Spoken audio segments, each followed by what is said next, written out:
அனைவருக்கும் வணக்கம். நான் தான் உங்கள் கவிதா விஜயன் பேசுறேன். கவிஸ் பாட்காஸ்ட்ல இன்னொரு தலைப்புல உங்கள நான் சந்திக்கிறது ரொம்ப மகிழ்ச்சி. இன்னைக்கு நான் எடுத்துக்கிட்ட தலைப்பு எல்லாருக்கும் ரொம்பவும் தேவைப்படுற தலைப்பு. என்ன கோவக்காரியா எல்லாருக்கும் தெரிஞ்சிருக்கும். என்ன என்ன என்ன தெரிஞ்ச எல்லாருக்குமே கோவக்காரியா தெரிஞ்சிருக்கும். ஆனா, அந்த கோவத்த நான் எப்படி கண்ட்ரோல் பண்ணேன்? என்னுடைய பவர் அத எப்படி நான் திரும்ப பெற்றேன்? அப்படின்றது யாருக்கும் தெரிய வாய்ப்பில்ல.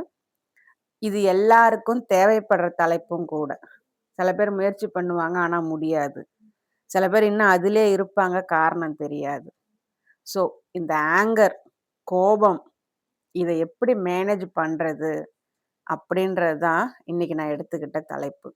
Have I controlled my anger and took back control. அதாவது கோபத்தோடைய கண்ட்ரோல நான் எடுத்துக்கிட்டு, என்னுடைய கட்டுப்பாட்ட நான் நிலைநிறுத்தினது எப்படி? அப்படின்னு தான் இன்னைக்கு நான் பேசப் போறேன். இது உண்மையிலே இந்த தலைப்பு நான் ரொம்ப நாளா பேசணும்னு நெனச்சிட்டு இருந்த தலைப்பு இது. ஏன் அப்படின்னாக்க, கோவத்த பத்தி பேசணும் அப்படின்னாக்க நெறைய பேசலாம். ஆனா, இதுவரைக்கும் நீங்க கோவத்த பத்தி என்ன தெரிஞ்சிருந்தீங்களோ, அதுக்கு ஆப்போசிட்டா தான் நான் பேசப் போறேன் நான். அது முதல்லயே நான் சொல்லிடுறேன். கோவத்த பத்தி நான் சொல்லக்கூடிய கருத்துக்களுக்கு நீங்க இல்ல இவ சொல்றத ஒத்துக்க முடியாது அப்படின்ற ஒரு நெனப்ப உங்களுக்குள்ள உண்டு பண்ணும். ஏன்னா, நானும் அப்படிதான் இருந்தேன். ஆனா கோவத்த பத்தின சில உண்மைகள் எனக்கு தெரிய வந்தப்போ, இந்த கோவம் நமக்கு நல்லது இல்லன்னு தெரிய வந்தப்போ, இந்த கோவத்த நமக்கு குடுக்குறது நமக்கு எதிர்ல உள்ளவங்க கிடையாது. நாமளே தான் அப்படின்னு தெரிய வந்தப்போ, இந்த கோவத்தால நம்ம மத்தவங்கள காயப்படுத்தல, நம்மள காயப்படுத்தல, நம்ம உடம்ப எந்த அளவுக்கு நம்ம வீணாக்கிக்கிட்டு இருக்கோம்ன்னு தெரிஞ்சப்போ, இந்த கோவத்த விடுறத தவிர எனக்கு வேற வழியே இல்ல. அதனால இந்த டாபிக் எனக்கு ரொம்பவும் பெர்சனல். என் லைஃப மாத்துன டாபிக்கும் கூட. ஓகேங்களா? ஸோ என்னுடைய அனுபவங்கள தான் இன்னைக்கு இந்த பாட்காஸ்ட்ல என்னுடைய அனுபவங்களின் தொகுப்ப தான் இன்னைக்கு இந்த பாட்காஸ்ட்ல நீங்க கேட்க போறீங்க. கோபம் அப்படின்றது நம்ம எல்லாருமே அனுபவிச்சிருப்போம். நீங்க யாரா வேணாலும் இருக்கட்டும். பெத்தவங்களா இருக்கலாம், ஒரு மா ப ப படிக்கிற பசங்களா இருக்கலாம், காலேஜ் பசங்களா இருக்கலாம், அம்மா, அப்பா டீச்சரா இருக்கலாம், இல்ல ஒரு வொர்க்கிங் ப்ரொஃபஷனலா இருக்கலாம். யாரா வேணாலும் இருக்கலாம். இந்த கோபம் அப்படின்றது எல்லாருக்குமே வரக்கூடியதுதான். மனிதனா பிறந்த ஒருத்தருக்குமே இருக்கக்கூடிய இயற்கையான உணர்வு தான் கோபம் அப்படின்றது. ஆனா, அந்த கோவத்த நாம எப்படி பார்க்குறோம் அப்படின்றது தான் இங்க நம்ம சிந்திக்க வேண்டிய விஷயம். கோவம்ன்றது இயற்கை உணர்வுன்னு நான் சொல்லிட்டேன். அப்ப கோவப்படுறது தப்புன்னு ஏன் சொல்ற அப்படின்னு கேட்டீங்க அப்படின்னாக்கா, என்னுடைய பதில் கோவப்படுறது சரி. ஆனா, அந்த கோவம் வந்துருச்சு அப்படின்றதுக்காக நீங்க அடுத்து பண்றீங்க பார்த்தீங்களா? உங்களோட ரியாக்ஷன் இருக்கு பார்த்தீங்களா? அது தப்பு. வார்த்தைகள விடுறது, மத்தவங்கள அசிங்கப்படுத்துறது, வெடிச்சு தேவையில்லாம பேசுறது, எந்த பொருளையாவது தூக்கி போட்டு உடைக்கிறது. இந்த மாரி நம்ம பண்றோம் பார்த்தீங்களா? நமக்கு கோவம் வந்துருச்சு அப்படின்றதுக்காக, இதுதான் தப்புன்னு நான் சொல்றேன். கோவத்த வெளிப்படுத்தணும். உள்ளுக்குள்ள வைக்கக்கூடாது. ஆனா, அந்த வெளிப்படுத்துற விதத்த நாம சரியான முறைய கத்துக்கிட்டோமா? அப்படின்றது தான் இங்க என்னுடைய கேள்வி. கோபம் வர்றதுக்கு யாருடைய பெர்மிஷனும் கேட்காது. ஏன்னா, அது நான் இயற்கையான உணர்வுன்னு ஆல்ரெடி நான் சொல்லிட்டேன். கோபம் எல்லாருக்கும் வரும், வரணும். ஏன்னா, அது ஒரு இயற்கையான ஆண்டவன் நமக்கு குடுத்த ஒரு இயற்கையான உணர்வு. ஆனா, அது வருது. நான் இல்லங்கல வருது. இங்க என்ன கேள்வி அப்படின்னா, நம்ம நம்ம கோவத்த கண்ட்ரோல் பண்றோமா? இல்ல அந்த கோபம் நம்மள கண்ட்ரோல் பண்ணுதா? கேள்வி புரிஞ்சிருக்கும்னு நெனைக்கிறேன். நாம நம்ம கோபத்த கண்ட்ரோல் பண்றோமா? அடக்கி வைக்கிறோமா? இல்ல அந்த கோபத்தோடைய கட்டுப்பாட்டுக்குள்ள நாம இருக்கமா? ஸோ இதுக்கான கேள்விய என்னுடைய வாழ்க்கை பயணத்தின் அனுபவங்கள இங்க நான் பகிரப் போறேன். உண்மையா ஓப்பனா நான் சொல்லப் போறேன். அதுல நீங்க தெரிஞ்சுக்கலாம். சரிங்களா? கோபத்தினால எனக்கு ஏற்பட்ட ஸ்ட்ரகிள்ஸ் என்னென்ன? அப்டின்னாக்க, எப்பலாம் எனக்கு கோவம் வருதோ, உடனே ரியாக்ட் பண்ணிட்டுருந்தேன். இந்த கோவத்த வெளிய காட்டிறணும். அந்த கோவத்த உள்ளுக்குள்ள அடக்க முடியாது. வெளியில காட்டிறணும். அது பெரும்பாலும் என்னோட சத்தத்த, என்னுடைய வாய்ஸ அதிகப்படுத்துறதா தான் இருந்துச்சு. நான் கோவத்த யார்ட்ட காட்டியிருக்கேன் அப்படின்னு நான் பார்த்தேன் அப்படின்னாக்க, என்னுடைய வீட்டுக்கார்ட்டயும், என் பிள்ளைகிட்ட தான் காட்டியிருக்கேன். வேற யார்ட்டயுமே நான் காட்டுனதில்ல. என்ன ரீசன்னா, மத்தவங்கள்ட்ட காட்டுனாக்க, சின்ன வயசுலேருந்து நான் பார்த்து வளர்ந்த இடம் வந்து, என்ன ஒரு கோவக்காரர் வந்து கண்ட்ரோல் பண்ணி வச்சிருந்தனால, அவர்ட்ட என்னால என் கோவத்த காட்ட முடியல. அவ்வளவும் என்னோட கோவம் எல்லாத்தையுமே உள்ளுக்குள்ள அடக்கி வச்சுட்டேன் நானு. அது எனக்கு உள்ளுக்குள்ள இருந்து, இருந்து, இருந்து என் கல்யாணத்துக்கு அப்புறம் என் வீட்டுக்கார் மேலயும், அ என் பிள்ளை மேலயும் பாய்ஞ்சது. என் பிள்ளை மேல அதிகமா நான் காட்டுனேன் அந்த கோபத்த. ஆனா அந்த இடத்துல நான் பண்ணது சரின்னு நான் நெனச்சுக்கிட்டு இருந்தேன். ஆனா அது எவ்வளோ பெரிய தப்பு அப்படின்னு இப்பதான் ரீசென்ட்டா 4 வருஷத்துக்கு முன்னாடி தான் நான் புரிஞ்சுகிட்டேன் நான்.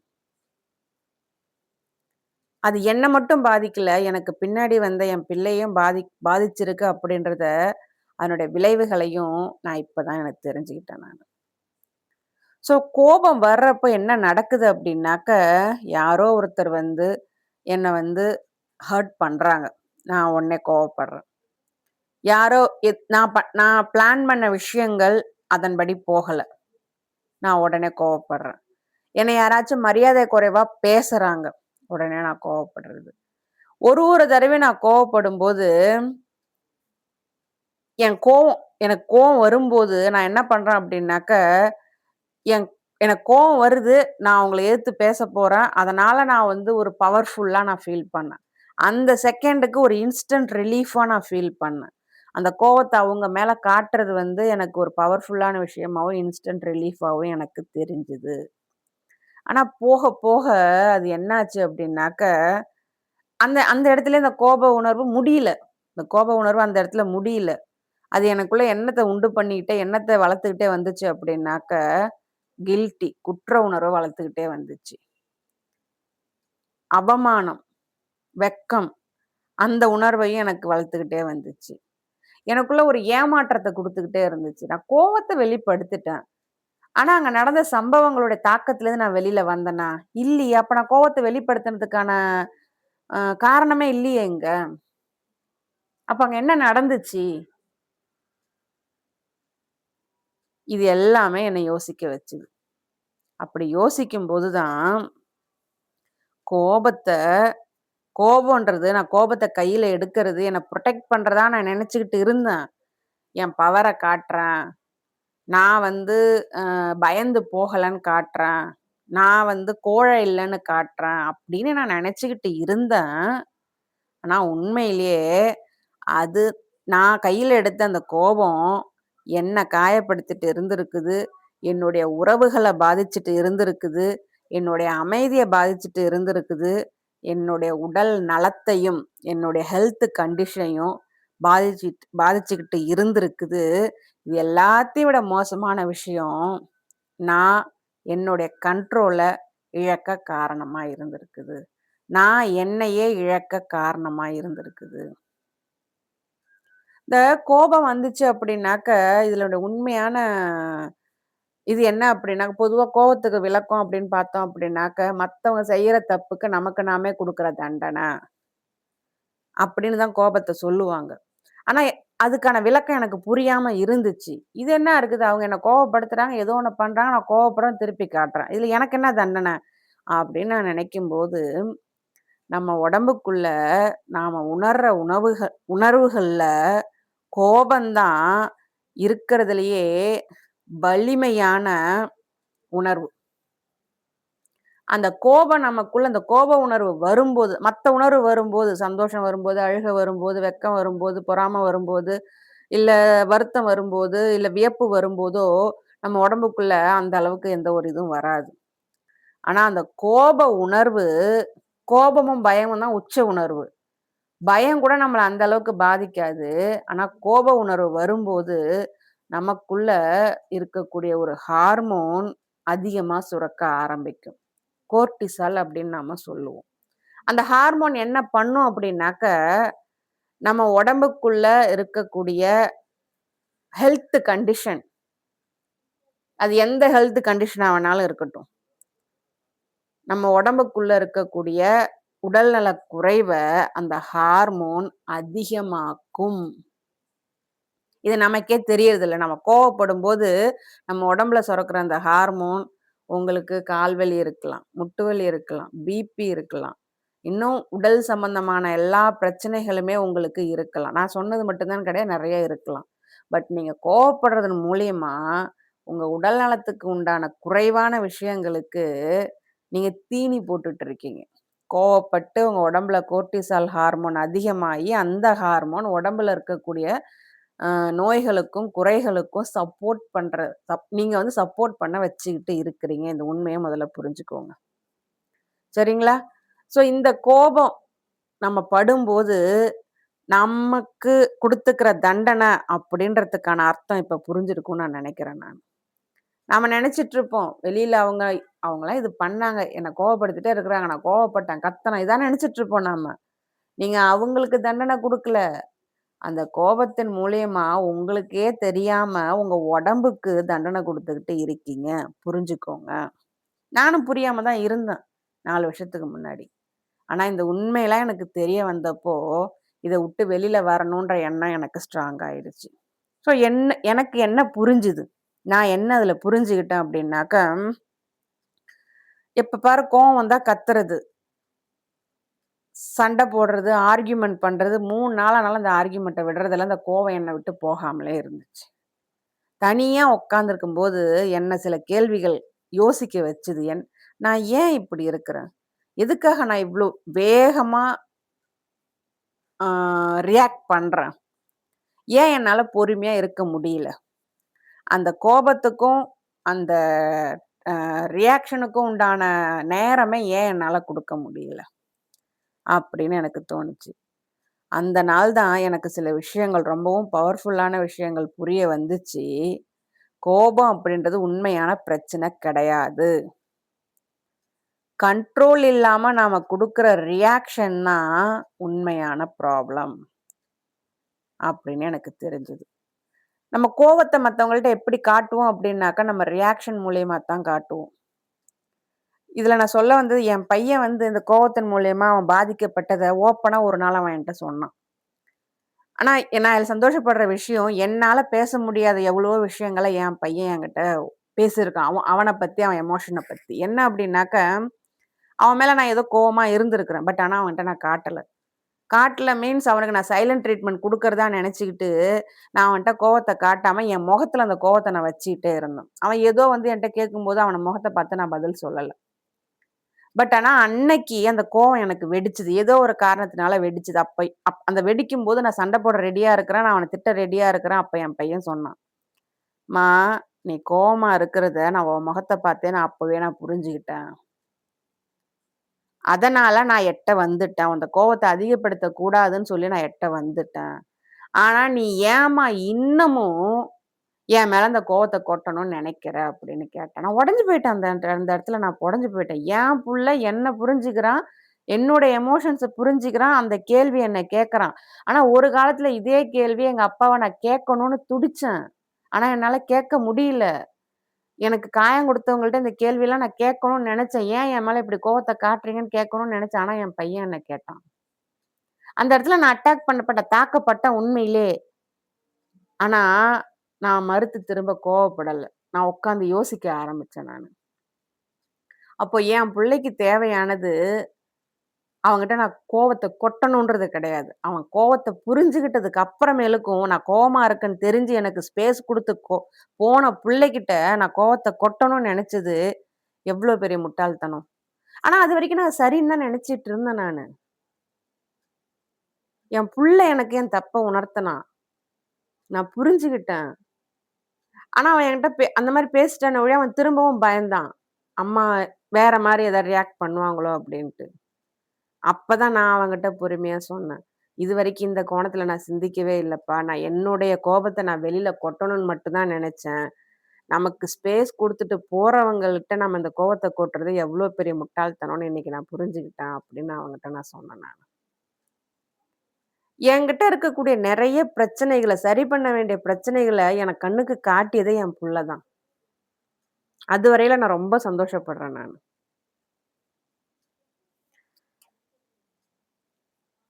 நான் கொஞ்சம் எமோஷனல் ஆயிட்டேன் நானு. சரி, ஓகே. ஸோ இந்த கோபம் அப்படின்றது நாம அன்கண்ட்ரோல் ரியாக்ஷன். அதாவது நம்மளால கட்டுப்படுத்த முடியாத நம்ம குடுக்குற ரியாக்ஷன் தான் உண்மையிலே இங்க பிரச்சனை. கோபம்ன்றது ஒரு எமோஷன். நான் சொல்ட்டேங்க. கோபம் நமக்கு வரணும், வரும். அதுதான் மனித உணர்வு. ஆனா, அந்த கோவத்த வெளிக்காட்டுறதுக்காக நம்ம பண்றது, பண்ணிட்டு இருக்குது அதுதான் தப்புங்க. அப்படின்றத நான் புரிஞ்சுகிட்டேன் நானு. இது இயற்கையான உணர்வு, ஒரு மனித உணர்வு. ஆனா, சிந்திக்காம ரியாக்ட் பண்றது, அதுதான் தப்பு. அந்த இடத்துல நம்மால நம்ம சாய்ஸ எடுக்க முடியும். ஆனா, அதுக்கு தேவை கொஞ்சம் பொறுமை, நிதானம். ஒரு நாள் நான் முடிவு பண்ணேன். என் வாழ்க்கையில இனிமே என்னுடைய கோபம் என்ன கண்ட்ரோல் பண்ண நான் விடமாட்டேன். அந்த கோபத்த நான் கண்ட்ரோல் பண்ணி, என்னுடைய பவர நான் தக்க வச்சுப்பேன். உண்மையில அது எனக்கு பெரிய பவர்ஃபுல்லான விஷயமா தான் எனக்கு இப்ப தோணுது எனக்கு. என் கோபத்த நான் கண்ட்ரோல் பண்றது எனக்கு பவர்ஃபுல்லான விஷயமா தான் எனக்கு தோணுது இப்ப. அந்த கோபத்த கண்ட்ரோல் பண்றதுக்கு நான் என்னென்னலாம் பண்ணேன்? நான் எடுத்த முயற்சிகள் என்ன? அப்படின்றத நான் அடுத்த இதுல இப்ப இப்ப ஷேர் பண்றேன் நானு இப்ப. இதெல்லாம் எனக்கு ஹெல்ப் பண்ணுச்சு அப்படின்னாக்க, அதுக்கப்புறம் நான் கோவம் வர்றத உணர்ந்தேன். நிறுத்துனேன். எப்பப்பலாம் எனக்கு கோவம் உள்ளுக்குள்ள அதிகமாகுதோ, நான் பேசுறதே நிறுத்துனேன் நானு. 10 செகண்ட் எட்ட போயிட்டேன் நானு. எட்ட போயிடுவேன் நானு. போயிட்டு அமைதி ஆயிட்டு அந்த கோபத்த ப்ராசஸ் பண்ணணும்.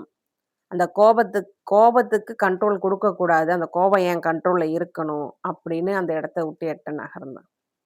அப்படி நான் நிறுத்துறது என்ன ஆச்சு அப்படின்னாக்க, அந்த கோவத்த பத்தின உண்மைய எனக்கு புரிய வச்சுது. நான் ரியாக்ட் பண்ணா அது என் மன அமைதிக்கு சரியானதா? இல்ல இந்த கோபத்துக்கு இருக்கக்கூடிய காரணம் எனக்கு தெரியுதா? தெரியாம இருக்குதா? இல்ல நான் என்ன பண்ணணும்? அப்படின்னு நான் எட்ட வந்தது. கோவம் வரும்போது அப்படியே அமைதியா நான் எட்ட வந்தது, எனக்கு யோசிக்க கொஞ்சம் நேரம் குடுத்தது, முதல் விஷயம். அந்த இடத்துல எனக்கு என்ன ட்ரிக்கர் ஆகுது? எது என்ன கோவப்பட வச்சுது? மரியாதை குறைவா? என்ன அவங்க அலட்சியப்படுத்துறாங்களா? என்னுடைய பயமா? என்னுடைய ஸ்ட்ரெஸ்ஸா? என்னுடைய டயர்ட்னஸ்ஸா? இல்ல என்னுடைய பதட்டமா? அப்படின்னு என்னுடைய ட்ரிக்கர் என்ன? அப்படின்றத நான் அங்க அண்டர்ஸ்டாண்ட் பண்ணிக்க ஆரம்பிச்சேன். நான் அந்த ட்ரிக்கர அண்டர்ஸ்டாண்ட் பண்ணும்போது, அந்த கோபத்த வெளிப்படுத்துற சரியான வழிய நான் கண்டுபிடிச்சேன். அந்த அவேர்னஸ் எனக்கு பவர குடுத்தது. அந்த கோபம் வந்துச்சு அப்படின்னாக்க, நான் எனக்குள்ள பேசிக்கிற செல்ஃப் டாக் செல்ஃப் ப்ளேமா தான் இருந்துச்சு. "அவங்க உன்ன மதிக்கல. என்னான்னு போய் கேளு. அவங்க உன்ன அசிங்கப்படுத்த நினைக்கிறாங்க. என்னான்னு போய் கேளு. அவங்க உன் ஒர்த்த வீணாக்குறாங்க. என்னான்னு போய் கேளு." அப்படின்னு எனக்கு நானே குடுத்துக்கிட்ட அந்த செல்ஃப் ப்ளேம நிறுத்திட்டு, நான் எப்படி தெரியுமா பேசிக்க ஆரம்பிச்சேன்? அவங்க தப்பு. அவங்க எப்படி அந்த மாரி சொல்லலாம்? நான் உடனே ரியாக்ட் பண்ணணும். அப்படின்ற அந்த வேகம் அதிகமா இருக்கிற இடத்துல, நான் நிறுத்தி, நிதானமா அந்த என்ன செல்ஃப் ப்ளேம் பண்ணிக்கிறதுக்கு நான் யோசிக்கிறேன் பார்த்தீங்களா? அத நிறுத்திட்டு நான் கேட்ட கேள்வி இதே தான். இந்த கோபத்த நான் வெளிக்காட்டுறது என்னுடைய அமைதிக்கு ஒர்த்தானதா? இது நாளைக்கோ, நாளன்னைக்கோ, அடுத்த மாசமோ அ உணரக்கூடிய மேட்டரா? இதுக்கு நான் கண்டிப்பா ரியாக்ட் பண்ணி தான் ஆவணுமா? இந்த மாரி சின்ன சின்ன விஷயங்கள என்னுடைய செல்ஃப் ப்ளேம நிறுத்திட்டு, என்னுடைய செல்ஃப் டாக்ல என்ன நான் கேள்வி கேட்கும்போது, அந்த கண்ட்ரோல் எனக்கு திரும்பி வந்த மாரி நான் உணர்ந்தேன். அதே மாரி எடுத்ததுமே என்னால அவங்கள்ட்ட அமைதியா பேசிற முடியல. கோவம் வந்தா நான் 1 நாள், 2 நாள் இதுக்கு முன்னாடி கோவம் வந்துச்சு அப்படின்னாக்கா, அந்த கோவத்த வெளிப்படுத்த வழி இல்லாம 1 மாசமா பேசாம இருக்கன்ற பேர்ல, அந்த கோபத்த எனக்குள்ளேயே அடக்கி, அடக்கி என்ன நானே காயப்படுத்திட்டு இருந்தேன். பட் ஆனா இந்த தடவ நான் அமைதியா கம்யூனிகேஷன் பண்றதுக்கு ஸ்டார்ட் பண்ணிட்டேன். எப்படி அப்படின்னாக்கா, நான் கத்துறதுக்கு பதிலா, எனக்கு இது ஹர்ட் ஆவுது. எனக்கு கொஞ்சம் டைம் வேணும். தயவு செஞ்சு என்ன தனியா விடுங்க. நாம இது சம்மந்தமா அப்புறம் பேசலாம். ஆனா, இந்த இடத்துல நம்ம கவனிக்க வேண்டிய விஷயம், அந்த மாரி நம்ம காமா கம்யூனிகேஷன் பண்ணோம் அப்டின்னாக்க, அது நம்மள வீக்கா காட்டும் அப்படின்னு நாம நெனச்சுக்கிட்டு இருக்கிறோம். ஆனா, கண்டிப்பா அது நம்மள வீக்கா காட்டாது. நமக்கு அது பவரத்தான் குடுக்கும். அது நம்ம வீக்னஸ் கிடையாது. அது நம்மளுடைய பலம் அப்படின்றதையும் நான் புரிஞ்சுகிட்டேன்.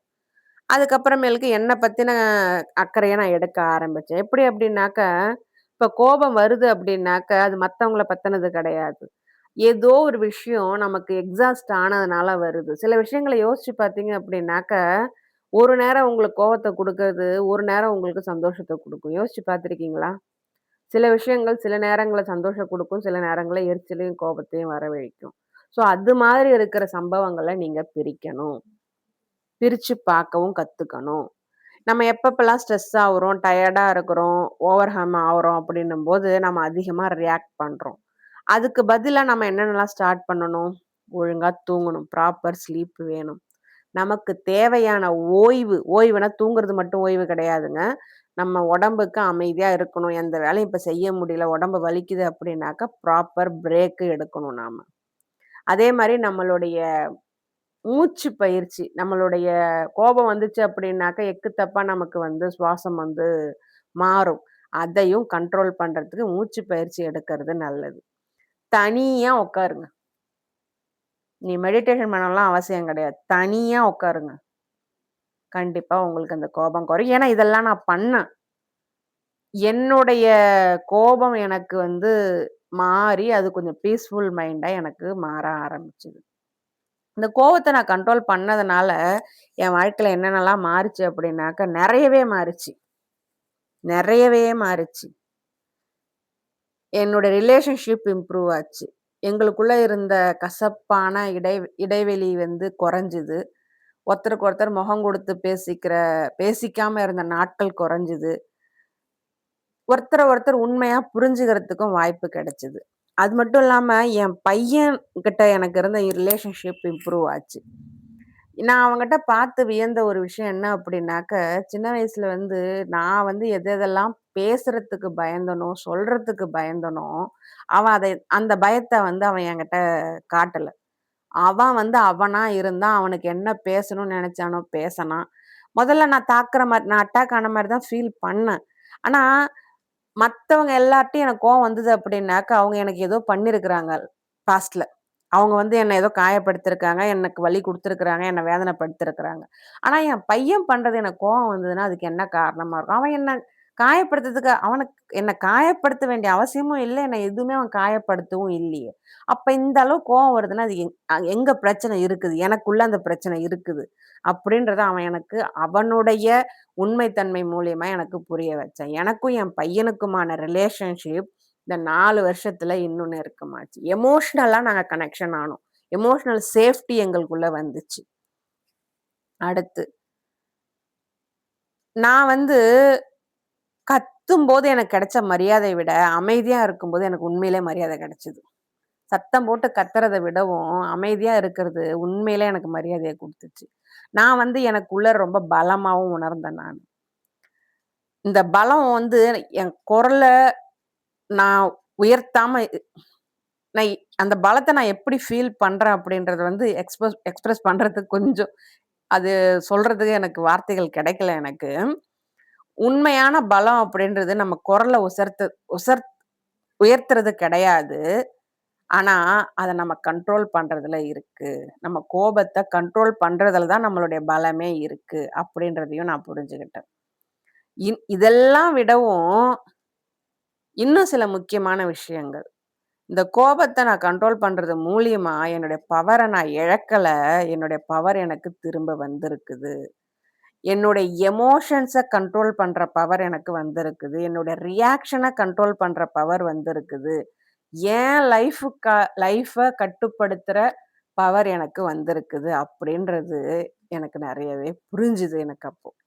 ஒரு வேள நீங்களும் இந்த கோபத்துல ஸ்ட்ரகிள் ஆயிட்டு இருந்தீங்க அப்படின்னாக்க, உங்களுக்கு நான் சொல்ற விஷயம் இதுதான். நீங்க தப்பானவங்க கிடையாது. நீங்க வீக்கானவங்க கிடையாது. இந்த கோபத்த கண்ட்ரோல் பண்ணணும் அப்படின்னா, கொஞ்சம் அவேர்னஸும், பிராக்டிஸும் இருந்தா போதும். நீங்க ஒரேடியா ஸ்டார்ட் பண்ணி, ஒரேடியா முடிக்கணுன்ற அவசியம் இல்ல. சின்ன சின்னதா ஸ்டார்ட் பண்ணுங்க. உங்க ரியாக்ஷனுக்கு முன்னாடி கொஞ்சம் யோசிக்க, அட்லீஸ்ட் ஒரு 10 செகண்டாவது டைம் எடுத்துக்கோங்க. அது உங்களுடைய அமைதிய பாதுகாக்கும். நல்லா புரிஞ்சுக்கோங்க. நீங்க உங்கள சுத்தி உள்ளவங்கள கண்ட்ரோல் பண்ண முடியவே முடியாது. ஆனா, நீங்க உங்களுக்குள்ள எழும்புற அந்த கோபத்த கண்டிப்பா கண்ட்ரோல் பண்ண முடியும். அதுதான் உங்களுடைய உண்மையான பவர். அத புரிஞ்சுக்கோங்க. இன்னொன்னு இந்த கோவத்த பத்தி சொல்ல நான் வர்றது என்ன அப்படின்னாக்க, இப்ப இதுவரைக்கும் நான் கோபத்தால எவ்வளோ பாதிக்கப்பட்டேன், என் வாழ்க்கை எந்த அளவுக்கு ஸ்ட்ரகுள்ல இருந்துச்சு. என்னென்ன ஸ்டெப் எடுத்தேன். அ எப்படி நான் அந்த கோபத்துலேருந்து வெளில வந்தேன். அந்த கோபத்த வெளில வந்ததுக்கு அப்புறமேலுக்கு நான் எப்படி ஃபீல் பண்ணேன் அப்படின்றத நான் சொன்னேன். பட் இதில இன்னும் சொல்லப்படாத ஒரு விஷயம் என்ன அப்படின்னாக்க, பொதுவா எப்ப பாரு கோவப்பட்டு கத்திக்கிட்டே இருக்கிறவங்கள இந்த சமூகம் எப்படி வச்சிருக்கும் அப்படின்னாக்க, அவங்க அவங்க ஏதோ ஒரு பெரிய ஆள் மாரியும், அவங்கள வந்து ஒரு எப்ப பாரு அப்ரிஷியேட் பண்ணிக்கிட்டே அதுதான் நம்மளுடைய ஃபேமிலி நம்மளுடைய தமிழ் குடும்பங்கள்ல தலைவர்ன்னு ஒருத்தர் இருந்தார்னா, அவர் எப்ப பாரு கோவப்பட்டுட்டே இருக்கணும், எப்ப பாரு மொறப்பா இருக்கணும், எப்ப பாரு வெறப்பா இருக்கணும். அத வந்து பெருமையா சொல்லி, சொல்லி அந்த மாரி கொண்டு வந்துடுறாங்க. பட் ஆனா, அது எவ்ளோ பாதிப்ப குடுக்குது அப்படின்னு அவங்களுக்கு புரியறது கிடையாது. அந்த கோபம் அவங்க அடிக்கடி அதாவது கோபம் வந்து எப்ப பாரு கோவமா அடுத்தவங்கள திட்டிக்கிட்டும், அடுத்தவங்கள இது பண்ணிட்டும், குறைவுபடுத்திக்கிட்டும் இருக்கிறதுக்கு காரணம் ஏன்னா என் லைஃப்ல நான் அனுபவிச்சுட்டு வந்ததுனால அத நான் சொல்றேன். எதுக்கெடுத்தாலும் கோபம். நான் எப்ப வாய தொறக்கிறேனோ கோபம். நான் என்ன செய்யறேனோ கோபம். திட்டுறது, அடிக்கிறது இதே மாரி இருந்ததுக்கு காரணம், அதாவது அன்கண்ட்ரோலா கோவப்படுறதுக்கு பின்பக்கம் இருக்கிற காரணம் என்ன அப்படின்னாக்க, அது அவங்களுக்குள்ள இருக்கிற பயம். அவங்க மேல உள்ள குற்ற உணர்வ நாம வெளிப்படுத்திருவோமோ அப்படின்ற பயம். அவங்கள நாம கேள்வி கேட்டுருவோமோன்ற பயம். அவங்க முன்னாடி நாம நல்லா இருந்தோம் அப்படின்னாக்க, அவங்களால அந்த மாரி சுதந்திரமா, சந்தோஷமா சிரிக்க முடியலையே! அப்படின்ற பயத்தினால, அப்படின்ற ஒரு குற்ற உணர்ச்சியினால, எதிர்ல இருக்கிற என்ன அந்த மாரி தாக்குனாங்க. அந்த கோபம் என்ன அந்த அளவுக்கு பாதிச்சது.